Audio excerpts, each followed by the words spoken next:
Superman issue 19, legacy number 862, Joshua Williamson writing with Dan Mora on the art. So, Lois has powers. All of a sudden, she is Superwoman. And I guess we'll explain how that happened later, because they don't. Here, like we teased that she's doing, like editor stuff at the Daily Planet. She's talking a million miles a minute, but as soon as we hear something's going on in the city, she actually bumps into Clark in the closet to get changed, which was a funny bit. I admit that was a funny joke. Yeah, I thought that was funny. I'll see you again. Yep, you heard the boom. Yep. That's it. All right, though. Let's go. I will preface this though. Like, Lois doesn't need to be superpowered. She doesn't need to be Superwoman, and we've done it before as well. So I will say the premise in general is a little bit like, I mean, it's kind of the same with what we were just saying with Batman in a lot of ways, is that there's like 3 or 4 different types of Superman story that every writer seems to fall into one of the categories, and one of them is someone that doesn't usually have powers gets powers for a story, so we can sort of see how that plays out. But yeah, so Dan Mora art. Oh yeah, that's the thing. Dan Mora art's good, and I mostly enjoyed the story. The problem with Williamson's usually that he buckles after 2 or 3 issues. Not that the starts are bad. No, and that Mora drawing the Death of Superman image. It's never looked better. Oh yeah, we get that later on. Yeah, we get that and stuff. So I'm just saying, also, certain characters that pop up look interesting. So yeah, I'm taking the positives here. Yeah, what's funny as well is that because of the order I read books, like so Time Trapper is here at the start of this issue, and a tease of the future where it's meant to be the end of time and Superman's on fire as everything's leaving, blah blah blah. And he's given a whole monologue about, was it worth it, Kal-El, blah blah blah blah, and Time Trapper shows up in another book this week, and when I got to it in that book, I went, wait, Time Trapper was in another book this week, and I couldn't remember what it was. I'm like, where was it? What other book was it? But it was Superman. See, I equate Time Trapper with Legion, so it can only be Superman. So I don't know how you got confused. I don't necessarily associate Time Trapper with Legion, though, because I haven't read much Legion. Right. So who else would you associate him with? I don't know. I don't associate him with anyone.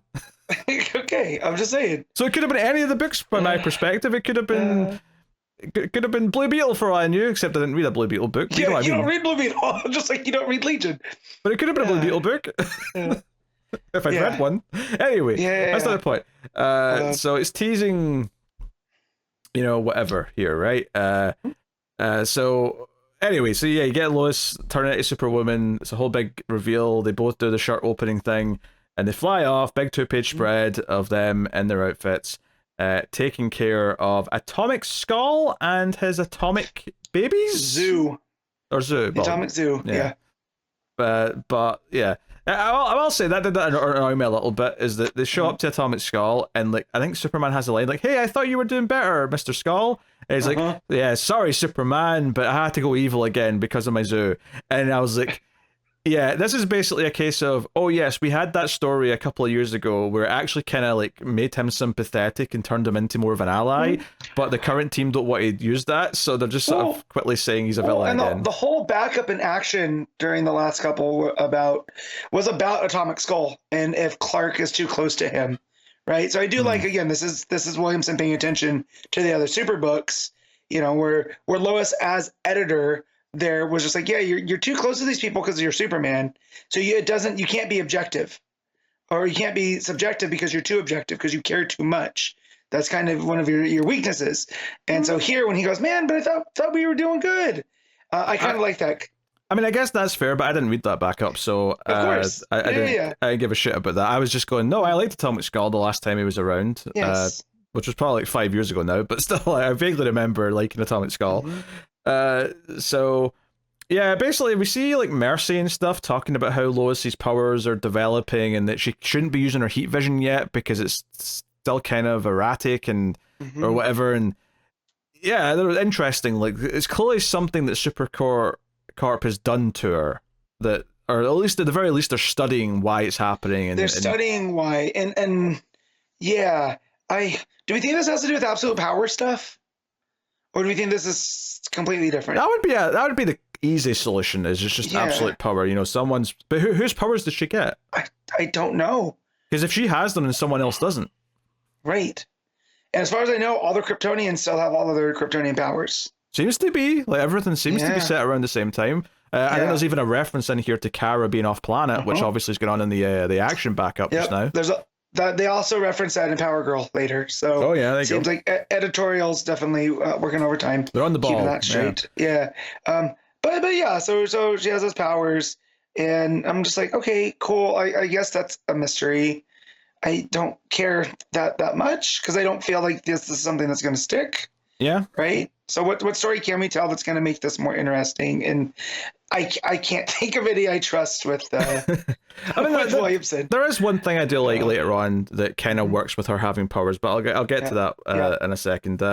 Because before we get to anything else, Lena's showing Lex like footage of him being a supervillain and yelling, "I will kill you, Superman," and Lex is just sitting there like, this isn't healthy. I don't think I want to go back to being this guy. This seems like very anxious all the time. That's me. He seems like a dick.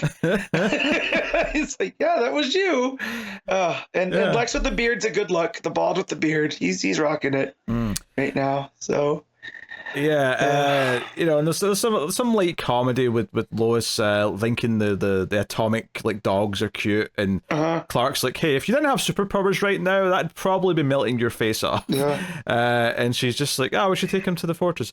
And there's also kind of a running gag here that I quite like as well, is that Lois was chastising Jimmy at the start of the book for not getting a photo of Superwoman. Yeah. And Jimmy's like on his way in his bike trying to get here to get a photo of Superwoman, and even before they fly off she even says, sorry Jimmy, like I'm not going to be here, and it's almost like she's goading him a little bit. It almost feels like teasing, which is in a nice way though. But it does raise the question though, there is no way that Jimmy wouldn't recognize her because she's just...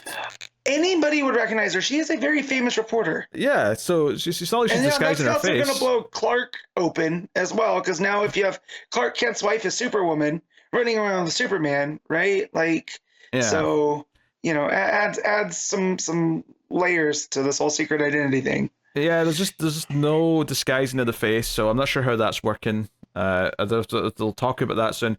As they're getting ready to fly off, though, there's a bit of a commotion, a rumble of sorts, and out from the ground pops out Doomsday, completely on fire. They do mention that wasn't he in hell? Didn't we know that? And Mercy theorizes that because he maybe died while he was in hell, and death doesn't obviously kill Doomsday, it just makes him mutate to survive whatever killed him. That he has evolved into like a hell version of Doomsday that is even more superpowered than before.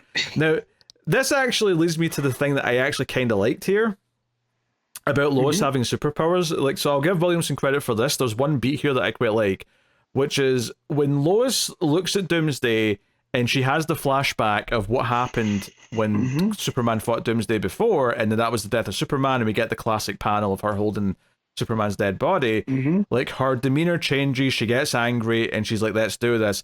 I do kind of like this idea of her thinking that because she has the Superman powers right now, that she can get revenge for what Doomsday did all that time ago because she really cares about Superman. I actually like that little character beat. That's like the one thing out of this, her having powers, that I think like we couldn't have this otherwise. So fair enough, that's an interesting little like character beat for her. I can't fault that. So yeah, Doomsday's on fire and coming for them, but yes, then something weird happens. Time stands still. The fire kind of dissipates and time stands still. And Clark's like, wait, no, time's not still, it's been trapped. And let's return the page, and Time Trapper's there, looking all spooky with his cloak, and he's got chains and all the rest of it. Actually, I think I read this first, and then I think I read the other thing first, then read this, and went, where was Time Trapper before? Because like he's heavily featured here, and obviously there's a big reveal here at the end of the book, because Time Trapper starts talking to Superman about the wasted family and how Superman's selfish and all that, and he's like, why are you here? Why have you paused time? And as he's taking off the hood, Time Trapper's saying, now I've died many times before, once at your own hands, back when you knew me as Doomsday. And the final page is Doomsday, who is slimmed down to more humanoid size. That man's been on Ozempic. But he still has the craggly face and all that. But he's like, hey, we've been enemies for a millennia, Superman, but I need your help. So, look, the idea of saying that in the far future, Doomsday is going to be an intelligent, talking like person who actually wants Superman's help is pretty fascinating. Is this new, Matt? Yeah. Well, so here's the thing with Time Trapper, right? He exists at the end of time. He is living entropy. So it makes sense that Doomsday, who cannot die because he just respawns, Yeah, sure. would end up being that living entropy. So I actually kind of like that. No, but I'm asking, is Doomsday getting to a point where he is speaking like a human being? Is that new? I think so. Yeah, it seems new to me. Yeah. I'm just double checking because you're the one with the encyclopedia in there. Yeah, I believe so. There's been other times where he's kind of like when Grundy does it, but it doesn't last, right? Because when he resets or whatever, or it was a clone or all these other things. But yes, the fully cognizant Doomsday, this is kind of new. Yeah, it's the idea that he's around for so long because he's immortal that he just eventually gets smarter, right? Because he takes so much stuff in, and maybe if something even like because we know he mutates when he dies to like so he can like battle whatever he's fighting against. What if at some point that mutation is he needs to get smarter to deal with something, to survive something, and that's why he gets smart at that point, and then from that point on he's always smart. That's actually a really interesting idea. It's probably the most interesting thing they've done with Doomsday since 1993. Yeah, well, I don't know. Doomsday in Hell was pretty interesting. Well, that was cool. Yeah, to be fair, that was cool. You know, because this is a bigger swing than that is, though. Oh no, it is. But you're saying like is the most interesting thing. I think Doomsday in Hell was very interesting. But this has bigger ramifications, though. If this sticks, and this idea that Doomsday will one day be, if not an ally, then someone who actually at least comes to Superman for help, like a sort of frenemy. I mean, that's a very big change. Because when the book opens up and Superman's all on fire, they don't feel like they are on the same side. It feels like Time Trapper's giving him the villain monologue. Well, yeah, but I would assume that for Doomsday / Time Trapper, that conversation at the start is before he comes back in time to talk to this Clark. Okay. I think that's him monologuing to a Superman at the end of time before he comes back to present day Superman to stop whatever path of events are leading to that moment.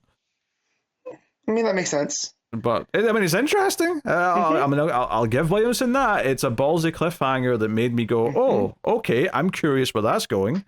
Yeah, you know, because the last time there was a reveal of Time Trapper, because Time Trapper's always been a mystery, always in that cloaked figure. It was in one of the John's books, and it ended up being Superboy Prime, right? And that because he was from Earth Prime. And in the comic world, he can't die. Of course, he's the last, the person. He ends up making trouble for the Legion, or I think that was the Legion of Three Worlds that gets revealed in, and it ends up being Bart and Connor that ended up taking him out. But anyways, so yeah, very very shocked this ended up being Doomsday, even though we had a Doomsday reveal. I just thought this was going to be someone else. So yeah, nice swerve. Yeah. Plus, there's also just the actual visual of the big hulking Doomsday standing right there, being frozen in time, as this smarter version standing right there. Like, so for Superman, it wouldn't surprise me if like the start of next issue, Superman just sort of looking over his shoulder and comparing the two versions of Doomsday and sort of contemplating what any of this means. It's interesting though, because obviously they kind of build this arc as the Superwoman arc. So like. Pardon me. So, if I didn't know that they were promoting this as the arc about Superwoman, I would have said that this was going to be like, oh, Superman's going to go off with future Doomsday and like solve something elsewhere in time, but that would be abandoning her for like most of the story. So I guess I'm not expecting that, but I don't know. We'll see. Like, it's an interesting reveal. Obviously, I don't necessarily trust Williamson to give me the most complete and satisfying version of the story, but he's got my attention at the very least. And it does it does tie into a little bit of what's going on in action as well, which is nice. Well, and I also like the kind of almost like a this season on thing at the back, right? Which kind of ties it back into the All In special. Because we have that panel of Darkseid's Legion there too, so it's kind of playing with that stuff as Yeah, well. yeah, it shows, you know, it basically just says here's all the questions that we're going to answer as the story goes on. How did Superwoman get her powers? What secret does the Time Trapper have? And good luck beating Big Hell version of Doomsday. So, Yeah, Hellfire Doomsday. That's a whole problem. yeah. So, yeah, there's things I liked in here, and certainly the cliffhanger is pretty interesting. Now, will it be a satisfying payoff? That remains to be seen, but I mean, for now, you know, I can't fault Dan Mora art at the very least. Everything looks pretty nifty. Yeah. So, yeah. All right, what are you giving Superman? I'm going to give this a very hesitant 7.5. Yeah, I think I agree with 7.5. I think I don't quite want to call it great, and part of that is just being like, well, just from a premise perspective, I'm not excited about Superwoman or like Lois having powers. She doesn't need them. She's strong enough without them. But the Doomsday stuff certainly piqued my interest, and I did like a couple of the character bits. So, and the art's obviously great.